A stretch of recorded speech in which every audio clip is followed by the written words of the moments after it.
Chapter 290, Affecting Change Indirectly. I remember that the simple mission given by Mr. Fool was for the sole purpose of examining two people for their candidacy of joining the gathering. The general idea was to find the person in the portrait, and that person was confirmed to be in Backland. Alger Wilson tried to remember what had happened the last gathering, and he couldn't understand what it had to do with the hotbed of an evil god's descent. Wasn't it just the search for someone? Furthermore, it was the kind of task which didn't pose much of a threat. Was there a deeper purpose behind Mr. Fool's simple mission? Was this a silent contest between deities? Many thoughts went through the hanged man's mind instantly, and he almost couldn't stop himself from asking justice, tempted to pay in order to understand what exactly was going on.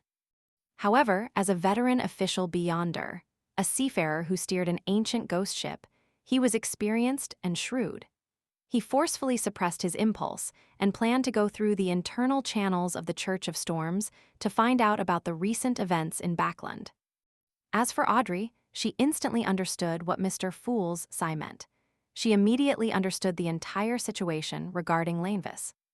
So it turns out that the bit of godhood that Lanevis possessed was the basic foundation for the descent of the true creator into the real world.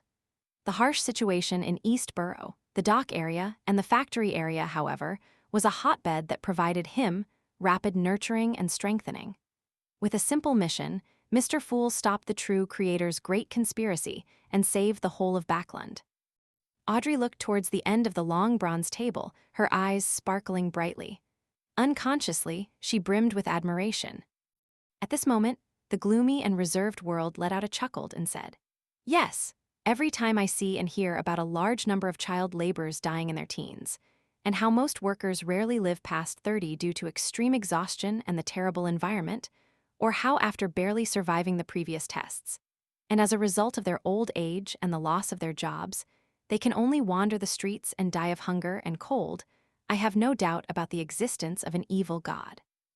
These gods are on the ground in East Borough, the dock area, and the factory area.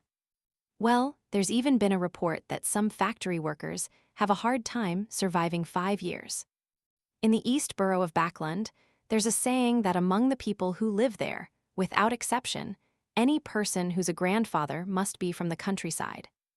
The meaning of this sentence is that people living there won't have a third generation as they can't have grandchildren.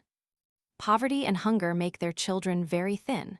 Work that's difficult to adapt to causes them to quickly wither away in Backland, much less getting married and conceiving the next generation.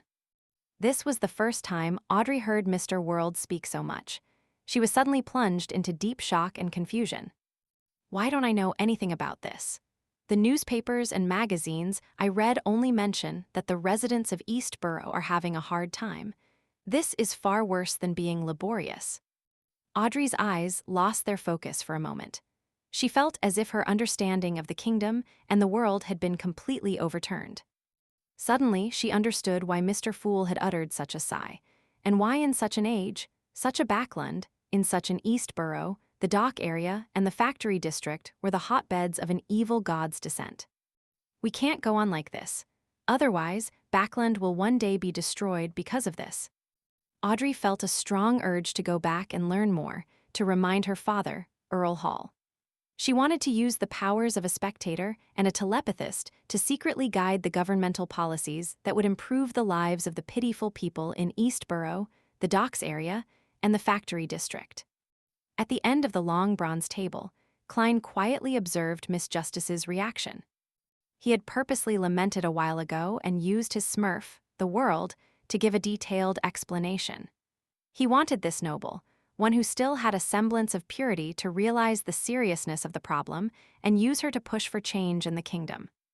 Before I become faceless, I must clearly remember that I cannot be personally involved in such matters.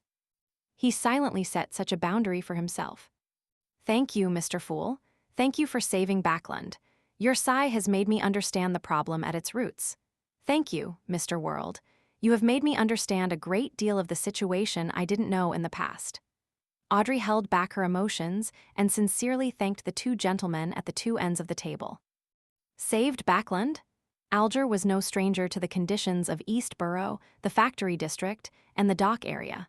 He was more surprised by the description Miss Justice had used. Just how huge was this matter? He thought with an extremely puzzled frown.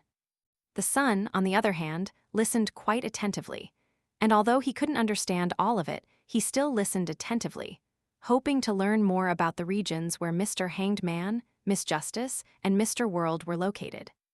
Klein only smiled in response to Miss Justice's gratitude and didn't do anything further. He then turned to look at the Hanged Man. Alger immediately understood what he meant, and he quickly conjured the last page of the promised Roselle's diary. Klein received it out of thin air and took a casual glance at it. 14th January, I discovered a problem. If unconscious high-sequence Beyonder objects are not sealed, they would unconsciously attract nearby low-sequence Beyonders from the same pathway, causing them to come into contact with each other. The higher the original sequence, the more likely that this will happen. However, this situation doesn't seem to be a constant. It seems to be intermittent. This diary entry immediately jolted Klein to attention because he had made similar guesses before. After he came to Backland, he soon found himself intertwined with the secret order, with a Beyonder of the seer pathway, and thus found himself in an extremely passive and extremely dangerous situation. However, he had also obtained the corresponding sequences 7, 6, and 5 potion formulas as a result.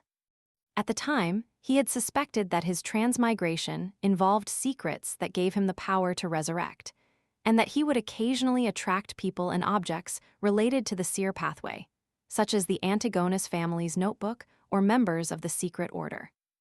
After seeing this diary entry of Emperor Roselle, Klein suddenly had a new idea. He used the corner of his eyes to scan the thick gray fog and the illusory dark red stars below him. He muttered to himself in silence. Could it be that the one who created that attractive force wasn't me, but this gray fog, the mysterious space above the gray fog? This could also be considered as a secret behind my transmigration.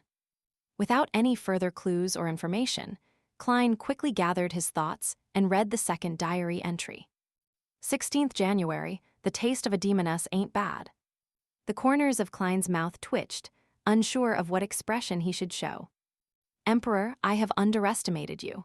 There's really nothing stopping you. Don't you care about the other person's previous gender? Don't you care about her experience during the pleasure phase? Suppressing the urge to exhale, Klein looked at the last entry in the diary in his hands. 20th January, I finished making the second card of blasphemy. Let me think, where should I hide it?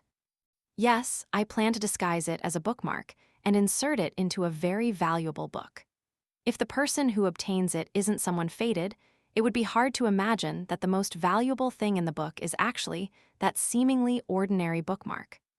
Not bad, that's a good idea. Emperor, why can't you explain more clearly? Which book did the bookmark go into? Before I read this, I was so happy thinking that I can follow the clues and obtain a card of blasphemy containing the profound secrets of the deities. Klein was disappointed and let his gaze linger on the last paragraph. I hope that there will be more specific information in the future entries of the Emperor's diary. He comforted himself with this sentence, leaned back, and said with a smile, You can start your discussion freely now. At that moment, the son Derek raised his hand, having learned it from Miss Justice, and said, Mr. World, the Beyonder weapon you gave me far exceeds my expectations. I've already accumulated enough contribution points to trade for the ingredients to advance to Sequence 8. I'll use the remaining contribution points to hire helpers to obtain a chance to obtain the true root and juice of the mistrint. I'll be able to complete the deal soon. He explained in great detail, worried that his reputation of keeping his word would be suspected and destroyed. Of course, he was telling the truth. Although the axe didn't match some of his expectations for a Beyonder weapon, its power shocked him.